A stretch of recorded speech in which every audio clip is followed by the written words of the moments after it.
Plastic ని నిషేధించండి, చెట్లను పెంచండి, భవిష్యత్తును కాపాడండి, భవిష్యత్తులో ఎందరికో ఆదర్శంగా నిలవండి.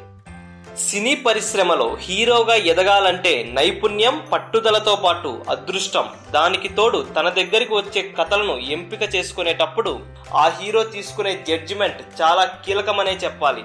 అలా తమ దగ్గరకు వచ్చిన కథల్లో కత్తిలాంటి కంటెంట్ ని పసిగట్టలేక ఆ సినిమా చేయనని చెప్పటంతో అదే సినిమాని వేరే హీరోలు చేసి ఆ సినిమాతో స్టార్ స్టేటస్ ని అందిపుచ్చుకున్న ఉదంతాలు చిత్ర పరిశ్రమలో చాలానే కనపడతాయి.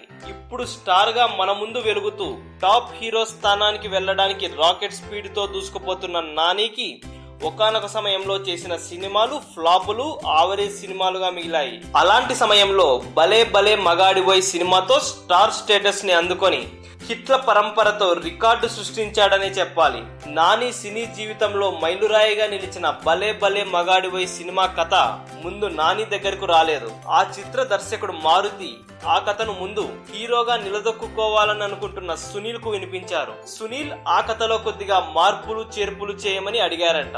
దర్శకుడు మారుతి తాను అనుకున్న కథను అనుకున్నట్లే తీద్దామనుకొని అదే కథను నానికి వినిపించాడు. దీంతో ఆ సినిమా పట్టాలెక్కింది. ఫ్లాప్, ఆవరేజ్ సినిమాలతో కెరీర్ నెట్టుకొస్తున్న సమయంలో భలే భలే మగాడిబోయ్ సినిమా నానిని స్టార్ హీరోగా నిలబెట్టేసిందనే చెప్పాలి.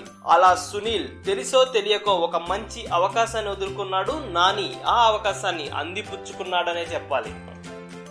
ఈ వీడియో కనుక మీకు నచ్చినట్లయితే లైక్ చేయండి, కుదిరితే షేర్ చేయండి. ఛానల్ ని సబ్స్క్రైబ్ చేయడం మాత్రం మర్చిపోకండి. మరిన్ని ఇంట్రెస్టింగ్ అప్డేట్స్ తో మీ ముందుకు వస్తాము.